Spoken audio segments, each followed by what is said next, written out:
just last week, what was it just happening, it's on the web, of how each department is to investigate, how to stop the possibility of unauthorized disclosures. That investigation started on the day the WikiLeaks latest disclosures came out, November 28th. And one of their points is a warning signal to look for the psychological health, that's the word used, of their employees. Depression or disgruntlement.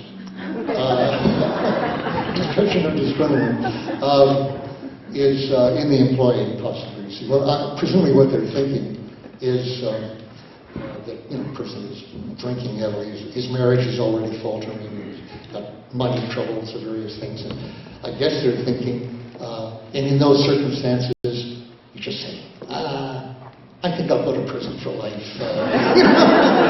Put outside. They think that's the mood people put. I'm not aware of a single case of a leak that actually results from that, but that's the usual term. You've seen it, I'm sure, a disgruntled employee. In fact, I saw Bradley Manning described as that directly, a disgruntled employee.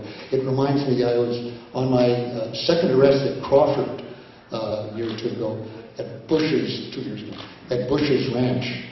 For petitioning in the ditch adjacent to his ranch, which his car had to go by. It was one of the few places in the country where he had a chance to actually petition by holding up a sign that he couldn't miss, except by putting blinders up on the window or something. So we were arrested in jail, and actually the policeman, for the only time in the arrest that I've had, which is quite a few, went through an entire medical history before we went in. And the idea of that was, asthma, do I need medicines? But then a psychological history as well. And any homosexual tendencies that might affect what cell they put you in, and I was thinking to myself, do I really want to be giving a history of this cop here in the ditch? And but then he was going down a checklist, and then one of the questions was, have you been frustrated or angry about anything recently? I said, oh yes. And then he got very interested, he started checking things out. I said, yes, what's that? He said, the foreign policy of my country. And he wrote it down, actually. And when I went and said that to the other people in jail, they said, why didn't I think of that?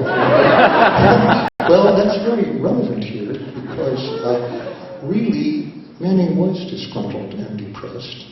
And one could say that a way to avoid that kind of thing, the kind of disgruntlement and depression that leads to leaking, is to avoid foreign policies that cannot stand public scrutiny because they confront your public employees with the awareness that they're in Manning's words, that I was actively participating in something I was totally against.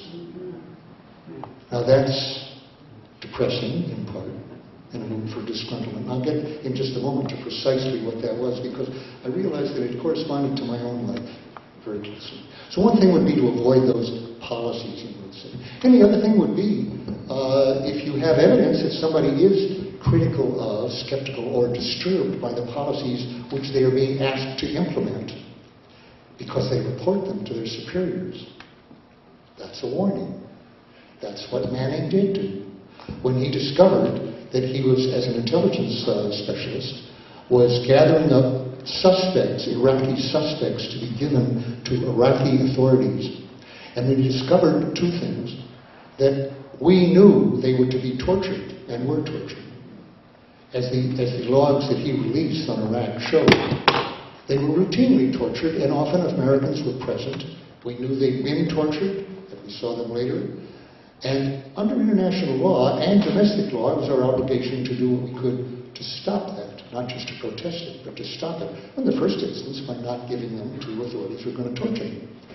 And second, to investigate it and to expose it. Actually, the Iraq war logs that someone disclosed, let's say Manning, investigated for that, was always accompanied by the admonition, do not investigate further. Now that again was a blatantly illegal order. because the international covenants that we've signed and ratified call for investigation of any credible report of torture. And whoever made that order, however far up it went, was giving a blatantly illegal order which should have been disobeyed. As far as we know, only one person did disobey, and that was Bradley Manning, let's say, who exposed it. And enormous instances. Why is the Obama administration so particularly sensitive about these releases? Not really more than Nixon was. Well, not more than Nixon was publicly about the Pentagon Papers.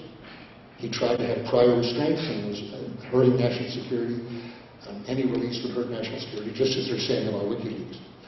But that was hypocritical, because privately, Nixon's attitude toward the Pentagon Papers, which ended in 1968, before he came into office, was it was great to have them out. He didn't like the example of somebody taking it on himself, me, to put them out. But once they were out there, he wanted them published as fast as possible because they made the Democrats look bad. And that was exactly on the tapes. He was saying, can't we get more out? The injunction was only to the Times. Can't get it out. And to the others. The difference is that these logs go into Obama's time. And the torture I'm talking about was under Bush and Obama. Meaning that for the last 2 years, Obama's statement that he was totally against torture and meant to end it has been contradicted as explicitly, as deliberately as his promise to close Guantanamo. We are handing people over to torture under Obama, and that is just as illegal as if we were doing the torture ourselves and not merely observing it, as in many cases, in the same room and asking questions. So the torture is still going on. The illegality is still going on. That means that in principle, these documents incriminate the Obama administration, going up to the commander-in-chief. He does well to be a little concerned about that, although the chance that he will actually be brought before a court in this country, of course, is zero, and extremely low, except for foreign travel. And one of the things, of course, revealed by the latest state cables is that the Obama administration brought heavy pressure to bear on the Spanish government to end a case brought by the Spanish independent judiciary to hold lawyers and others in this country who had called for torture, who had rationalized it, and the people who did it, people like Rumsfeld and others. But in the trial under universal jurisdiction, torture is regarded as, like genocide, as a crime that has no international boundaries and no statute of limitations. There aren't too many like that. In fact, it's a crime that cannot be, in international law and UN, cannot be legalized by any country. You can't say we're out of that. We don't agree. It's illegal. And if the country of origin refuses to investigate or prosecute, any country in the world can do it. So Spain, Garzón, the guy who went against Pinochet, started a case. And we brought to bear pressure on the Spanish government to end that case, which they did, which meant intervening illegally in their own legal process to protect torturers. Okay, well, there's a reason for that. I must hope that his successor, whoever it is, will do the same for him, because he's just a subject. Okay. I want to address the question, when the chat logs, which have led to Bradley Manning's being put under arrest now, which appear, if they're accurate, and no one has challenged their accuracy, came out on Wired magazine, because Manning talked in chat logs, computer, to a former hacker named Adrian Lamo, who in turn gave the chat logs to Kevin Poulsen of Wired, and Wired has put out 25% of them only. They haven't given a good reason for why they withheld the other 75%.